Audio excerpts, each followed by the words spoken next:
It is time to touch our bags and drop our sacks on this edition of Seattle Seahawks Today.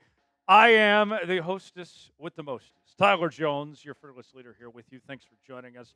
And on today's show, we are going to answer your rumors mailbag questions. And I already took a bit of a sneak peek.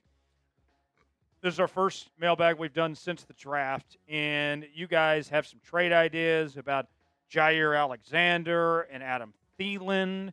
You also have some questions about my thoughts about the draft and some of the players that were picked up along with the UDFAs. So without further ado, let's go ahead and jump right to it. We begin with a super chat question from Seth. Seth writes in, did you see we signed undrafted free agent Thor Griffith at nose tackle from Louisville? Solid dude at 320.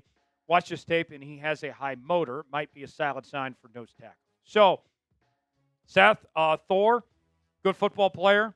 Excited that he's here. But I feel like I have to have this conversation every year with everybody when it comes to these UDFAs.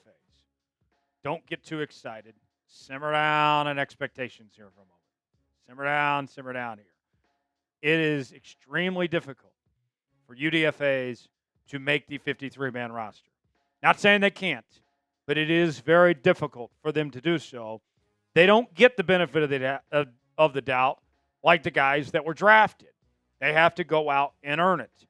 You could have a bad OTA or training camp, and if you're picked in the first 4 rounds, you got a job no matter what for the most part.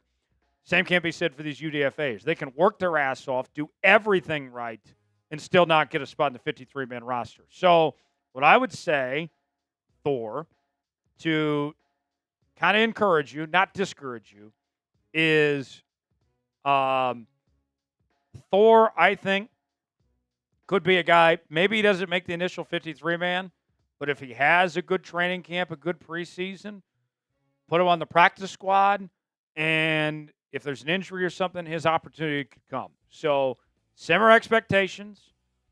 I'm intrigued. Wish him nothing but the best. If he makes the roster, more power to him. But let's not get ahead of ourselves here. There might not be a single UDFA that even makes the 53-man when the season begins.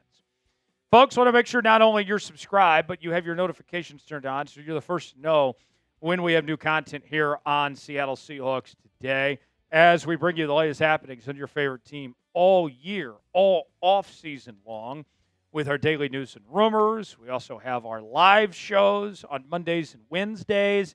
And anytime there's breaking news, we're bringing you a video as quick as we can here on Seahawks Today. And everybody that's subscribed and has notifications turned on, that's what we call the Noti Gang around here. And you're the first to know when we have new content. Subscribe now. Hit that Noti bell. If you're part of that Noti Gang, spam Noti Gang in the comment section. Subscribe now for free. YouTube.com/SeahawksTV. Hawks Rule writes in. I'm curious, fearless leader. Since the Seahawks didn't draft a corner, could they end up trading for Jaire Alexander? So Jaire Alexander is pretty interesting. All right. He has had an up and down career. He has struggled to stay healthy, but when he's been on the football field, he's been very productive. 5 interceptions in 2022, playing in 16 games.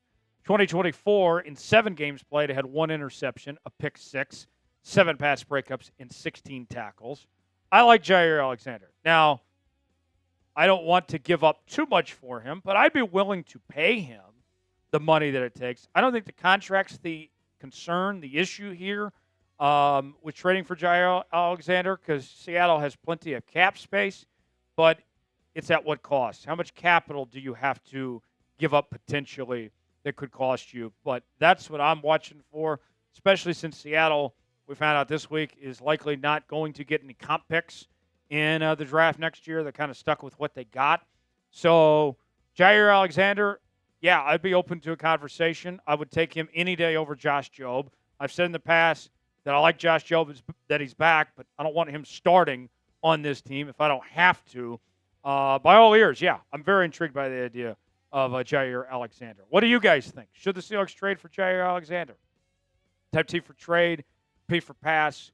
Weigh in and let us know in our pinned comment today. You might get an ad break while the ad's playing. Get your votes in and let us know. Beta YT writing in. My guy Beta, he's not a beta. He's an alpha, folks. Who do you expect to produce the most visible results? So that's a very interesting question because the casual fan is not going to see the results of the offensive line. The diehard fan is going to see it. They're going to notice, like, hey, if the run game's going and if Sam Darnold's protected. So I will keep the casual fan in mind and not say Gray Zabel in this. But I will go with kind of who could be the most flash of sorts of what you're talking about, visible results. And I think that's Nick Eamon-Warry. Nick Eamon-Warry, I had a first-round grade on. I think that even though he might not technically be a starter per se, the way this defense is going to look with how they're going to play three safeties at times, with how they rotate things between Kobe Bryant and Julian Love, Nick Eamon-Warry, I think, is going to be fantastic from the get-go, and I think he's going to have a very good career with this Seahawks team. So if you're wanting visible results, if you're wanting flash, I think Eamon-Warry is the answer you're looking for there, Beta.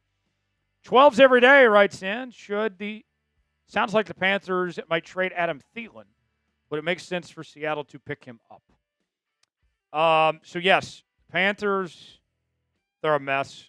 We were laughing about it on the draft show last Thursday night that they have been just a dumpster fire, that David Tepper looks like the worst owner in football. He's kind of become the new Dan Snyder of sorts there in Carolina, and he operates like a little dictator as well with that terrible organization. But with that said, they're looking to move on from some older players as they try to rebuild this thing again. And Thielen could be on the way out where they try to get anything they can for him, a 6th or a 7th round pick. I like Adam Thielen. I think he's had a fantastic career in this league. I think he's been undervalued, very underrated. I know he's had problems staying healthy, but I think we all remember back to 2023 when the Seahawks barely beat the Panthers. Thelen went off that day, and he had 1,000 yards that year for 4 touchdowns. Last year, played in 10 games. His numbers were down a bit, but his yards per catch was up from 9.8 to 12.8 with 5 touchdowns and over 1,600 yards. But even with that said, Thelen doesn't really fit what Seattle needs. He is a pure slot possession receiver.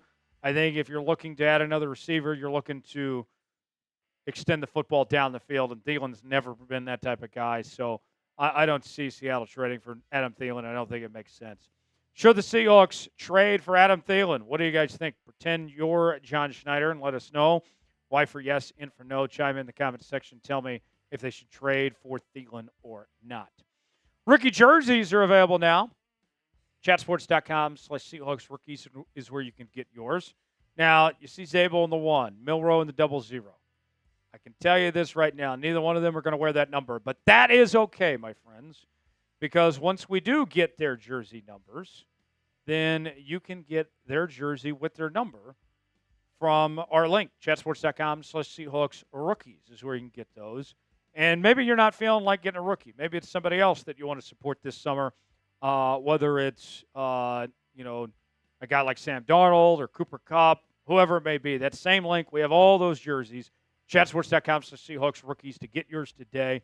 The link is in the comments and the description of today's video.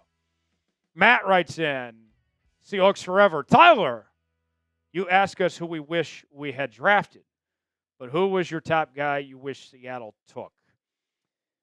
Ooh, that's a very good question, Matt. Kind of a loaded question, to be honest with you. Putting me on the spot, putting me in the hot seat there. You know, Matt, I would have loved to seen Tedero McMillan, but that just wasn't possible. I would have loved to seen Tyler Warren, but that wasn't possible with where Seattle picked at 18, and it worked out pretty well to go with Gray Zabel. I think everybody's excited about that pick there. But as far as some other guys, we talked about earlier in the week, if I'm going to go later in the draft that they could have snagged up, I think the corner position was one that they probably could regret maybe not bringing in somebody there. My guy went undrafted the corner position, Kobe Bryant, and that was unfortunate. I would have loved to have seen him picked as a UDFA, but another guy, Quincy Riley, out of Louisville, who I really liked, he ended up going 131 to the New Orleans Saints. He's a guy that I think could have been a good fit, but overall, it's hard to complain about this draft. I thought they did a really good job with what they had to work with. King Zoa writes in, if Nick Emanwari started at strong safety, can it be better for him to be a corner? Long shot, but he could be better than Josh Jobe. Corner. Now, that's an interesting idea.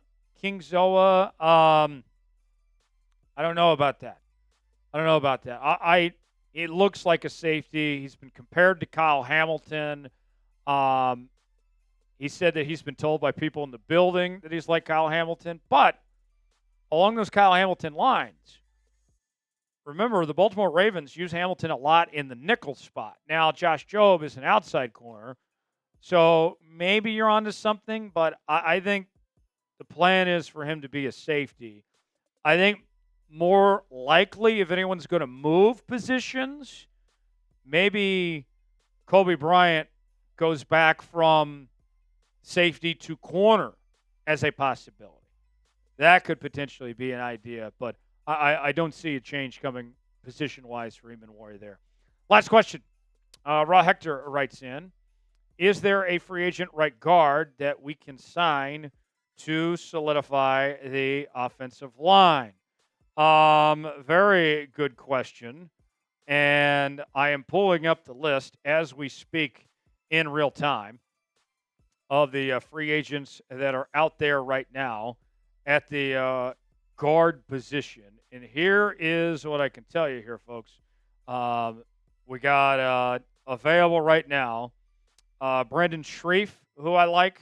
This was the depth chart as of earlier this week. There have been some changes because some players got released and whatnot.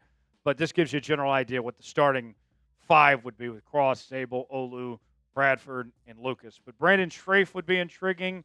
Shaq Mason, I think he gives up too many sacks. Dalton Reisner, I think, would be a potential good possibility. Those are a few names, and I don't think you have to break the bank for any of them. But Shreve and Dalton Reisner would probably be the guys I'd like the most. Thanks for joining us here on this edition of Seattle Seahawks Today. For continuing Seahawks coverage, subscribe now for free. YouTube.com/SeahawksTV. I'm Tyler Jones. Thanks for joining us. We'll see you next time.